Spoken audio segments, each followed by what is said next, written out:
Welcome to this lesson on Artificial Intelligence for CBSE Class 9. In this session, we will study Unit 1, which focuses on AI Reflection Project Cycle and Ethics. This is a part of your subject-specific skills in artificial intelligence. Now let us begin with the topic data acquisition. Data acquisition means collecting information that an AI system will use to learn and make decisions. In simple words, it is the process of gathering data from different sources so that machines can understand patterns. Data can be collected from many sources such as surveys, questionnaires, sensors, devices, and online platforms like websites and databases. It is very important that the data collected is accurate, relevant, and unbiased. Good quality data helps in creating reliable and efficient AI systems. Always remember that data is the foundation of artificial intelligence. Without proper data, even the most advanced AI systems cannot work effectively. In the next part, you will learn how this data is used in the AI project cycle.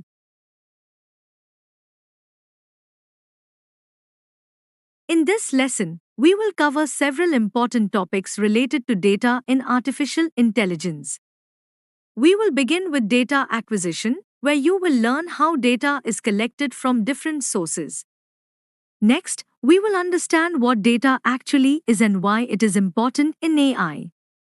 After that, we will study the different types of data and how they are classified. We will also learn about data features, which are the individual properties or characteristics of data. Then, we will explore reliable sources of relevant data and understand how to choose trustworthy information. Moving ahead, we will discuss the important factors that must be considered while collecting data. Finally, we will learn about system maps and how they help in understanding the flow of data in a system. By the end of this lesson, you will have a clear understanding of how data plays a crucial role in artificial intelligence. Now let us understand data acquisition. Data acquisition means collecting raw facts, figures, or statistics from relevant sources. This data is used for reference or for analysis in artificial intelligence projects. In the AI project cycle, data acquisition is the second stage. It is a time-consuming process because data is available in many different places and in different forms. So we must carefully select only the data that is useful and relevant to our needs. Collecting the right data is very important because it helps in building accurate and effective AI systems. Now let us understand what data is. Data is a collection of raw facts, figures, and statistics that are gathered for reference or analysis. These are basic facts that do not have meaning on their own. They need to be processed to become useful information. In artificial intelligence, data is very important. If we want an AI system to predict or give results, we must first train it using a dataset. Data forms the base of any AI project. Without proper data, an AI system cannot work correctly. Now let us understand the types of data used in artificial intelligence in a more detailed way. There are mainly two types of data used in AI, which are training data and testing data. First, let us talk about training data. Training data is the initial dataset that is given to an AI model so that it can learn. Just like a student learns from examples, an AI model also learns from data. This data contains many examples that help the system understand patterns, relationships, and rules.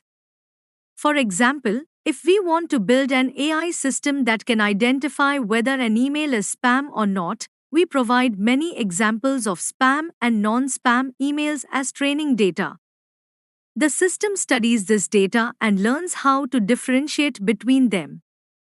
It is very important that training data is sufficient, which means there should be enough data. It should also be relevant to the problem, accurate without errors, and wide-ranging so that it covers different situations. If the training data is poor, the AI model will not learn correctly. Now let us understand testing data.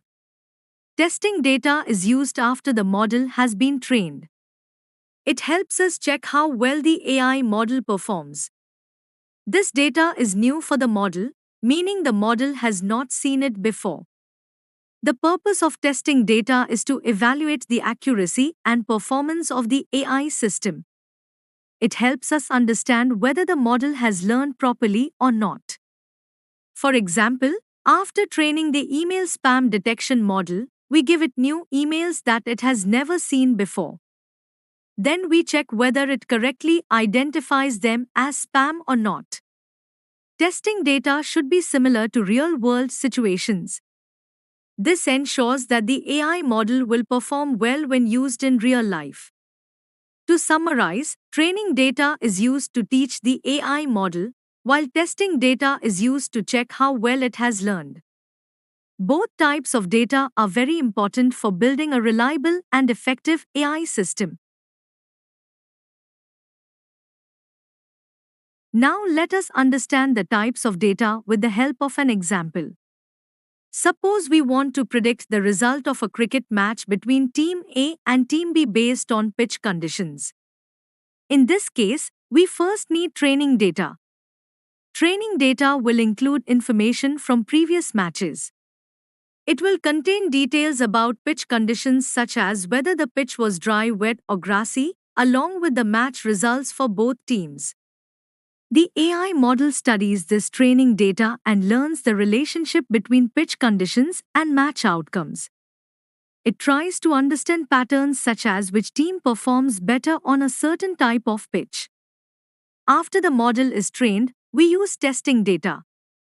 Testing data will include pitch conditions of upcoming matches that the model has not seen before. This data does not include the result.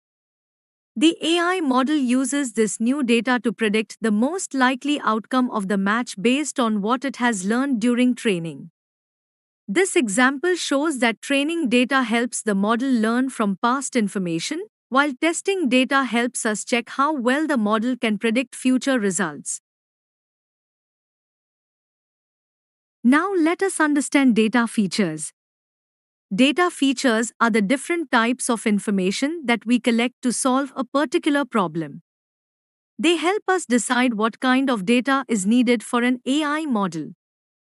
Before collecting data, we must clearly understand the problem. Then we identify the important factors that can affect the outcome. These factors are called data features. In simple words, data features are the properties or characteristics of the data that influence the result. To find the right data features, we need to think about all the factors that can directly or indirectly affect the problem. This helps us collect only useful and relevant data. Let us take the same example of predicting a cricket match outcome. In this case, the data features may include pitch conditions, scores of previous matches, results of matches between Team A and Team B, and the pitch conditions of upcoming matches.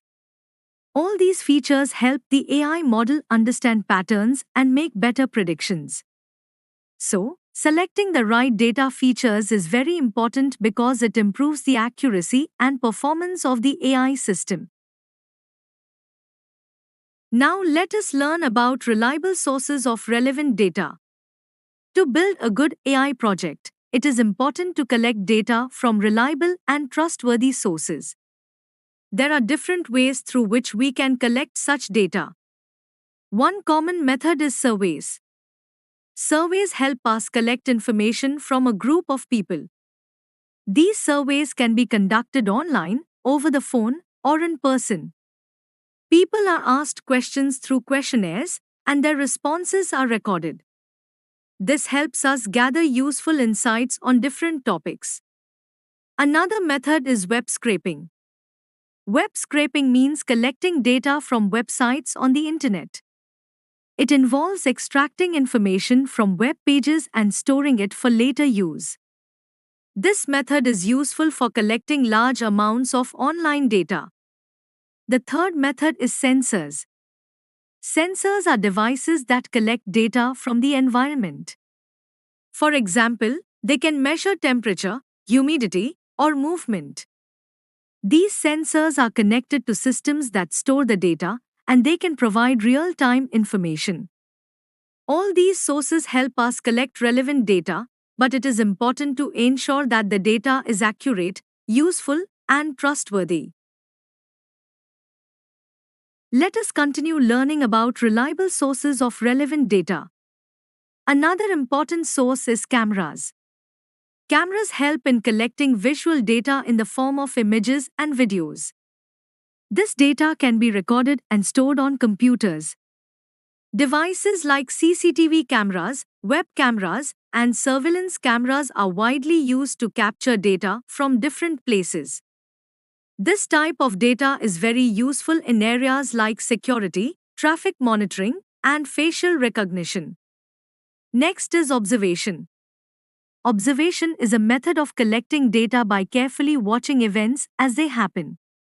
In this method, we record what we see in real time. This type of data is useful because it reflects actual situations. It can later be analyzed and also used for testing AI models. Another important source is application programming interfaces, also known as APIs. APIs allow one application to connect with another and exchange data. Using APIs, we can collect data from platforms like social media or other online services. This makes it easier to gather large amounts of data for analysis. All these sources help us collect useful and relevant data, but we must always ensure that the data is accurate and suitable for our AI project. Now let us understand the important factors that must be kept in mind while collecting data. Data is the foundation of any artificial intelligence project. Therefore, the data we collect must be authentic, reliable, and accurate. Although the internet provides a large amount of data, not all of it is trustworthy. Data collected from random websites may not be correct or verified. So, it is very important to choose reliable sources. Another important factor is that the method of collecting data should be ethical and lawful. This means that data should be collected in a fair way without violating anyone's rights. Following ethical practices helps avoid problems and ensures responsible use of data. We must also ensure that the data is open source and not someone else's private property.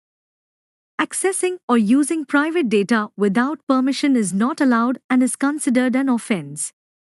Government websites are one of the most reliable sources of data. These portals provide accurate and well-organized information that can be safely used for projects. In conclusion, while collecting data, we must focus on accuracy, reliability, ethical practices, and proper sources to build effective AI systems. Now let us understand system maps. System maps are visual diagrams that help us see and understand different parts of an AI project. They show how all the elements are connected and how they interact with each other. A system map also helps us understand the boundaries of a system and how it connects with its surroundings. After identifying the data features of a problem, we use a system map to understand the relationships between these elements. This helps us plan properly and find a suitable solution to achieve our goal. There are some important parts of a system map. The first part is elements. Elements are the main components of the system that work together to complete a task. The second part is relationships or interconnections. These show how different elements are linked with each other and how they influence one another. The third part is feedback loops. Feedback loops are chains of cause and effect. In this process, the output of the system affects its own input or behavior. Feedback loops can be positive or negative. Positive feedback increases the effect, while negative feedback reduces or controls the effect. In simple words, system maps help us clearly understand how a system works and how different parts are connected. Now let us understand system maps with the help of a real-world example. In this example, we are looking at global warming. Global warming means the gradual increase in the Earth's temperature over a long period of time. This mainly happens due to human activities that release greenhouse gases into the atmosphere. In the system map, we can see different elements connected to global warming. Human activities increase the level of greenhouse gases in the atmosphere. These greenhouse gases further increase the level of carbon dioxide. As carbon dioxide increases, it leads to a rise in global warming. On the other hand, elements like trees and seagrass help reduce the effects of global warming. They absorb carbon dioxide from the atmosphere, which helps control the temperature. The arrows in the system map show relationships between elements. A positive sign means the effect increases, while a negative sign means the effect decreases. This example shows how different factors are connected and how they influence each other. In simple words, system maps help us clearly understand complex real-world problems and the relationships between different elements involved. Let us understand this system map more clearly.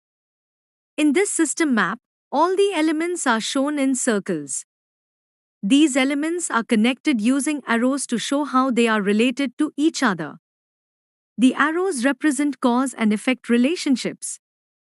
The direction of the arrow shows which element is influencing the other. There are also signs shown on the arrows. A positive sign means that both elements move in the same direction. This means if one element increases, the other also increases. Similarly, if one decreases, the other also decreases. A negative sign means that the elements move in opposite directions. This means if one element increases, the other decreases, and vice versa. For example, human activities show a positive relationship in this system. Activities like cutting trees and burning fossil fuels increase the amount of greenhouse gases in the atmosphere. These gases increase the Earth's temperature, which leads to global warming. This shows how one action can affect multiple elements in a system. In simple words, system maps help us understand how different factors are connected and how changes in one factor can affect the entire system. Let us now understand the concept of a negative loop in the system map. In this example, the element trees represents a negative loop. A negative loop means that it helps to reduce or control the effect in a system. Plants and trees play a very important role in the carbon cycle through a process called photosynthesis. During photosynthesis, plants absorb carbon dioxide from the atmosphere and convert it into food. At the same time, they release oxygen. By absorbing carbon dioxide, plants help reduce the amount of greenhouse gases in the atmosphere. This helps in controlling global warming. Similarly, seagrasses also play an important role. They can absorb and store carbon much faster than many forests. Because of this, seagrasses help in reducing carbon dioxide levels in the environment. In this way, both trees and seagrasses help in balancing the system and reducing the effects of global warming. So, a negative loop works as a controlling factor that helps maintain balance in a system. Let us look at another example of a system map. This example is based on the water cycle, which is a very simple and familiar concept. The water cycle explains how water moves from one form to another and keeps circulating in nature. In this system, water changes its form and location continuously, such as from liquid to vapor and back to liquid. There are several elements involved in the water cycle. Clouds play an important role as they store water in the form of water vapor. Snow represents water in solid form, usually found in cold regions. Underground soil stores water below the surface of the earth. Rivers carry flowing water across land and help in distributing it. Oceans are the largest sources of water and play a major role in evaporation. Trees help in the process of transpiration, where water vapor is released into the atmosphere. Land helps in the collection and movement of water. Animals also depend on water and are indirectly connected to the cycle. All these elements are connected and work together to maintain the continuous movement of water. This example shows how different components interact in a system to complete a natural cycle. In simple words, system maps help us understand how different elements are connected and how a process works step by step. Now let us understand the system map of the water cycle in more detail. In this system map, all the elements of the water cycle are shown inside circles. These elements are connected using arrows to show how they are related to each other. The arrows represent cause and effect relationships. The direction of the arrow shows which element is affecting the other. There are also signs shown on the arrows. A plus sign means that the elements are directly related. This means if one element increases, the other also increases. If one decreases, the other also decreases. A minus sign means that the elements are inversely related. This means if one element increases, the other decreases, and if one decreases, the other increases. For example, when the amount of water in the ocean increases, evaporation also increases, which leads to more cloud formation. Similarly, when clouds increase, rainfall or snowfall increases, which affects rivers, land, and underground water. All these elements are connected and influence each other continuously. This system map helps us clearly understand how the water cycle works and how changes in one part affect the entire system. In simple words, it shows the complete relationship between all elements involved in the water cycle. Thank you for watching this video. If you found this lesson helpful, please like the video, share it with your friends, and subscribe to the channel for more educational content. You can download the complete notes from the link given in the description box. Also, join our Telegram channel for study materials and updates, and follow our Instagram page for more educational content. All the links are provided in the description box below. Keep learning and stay connected.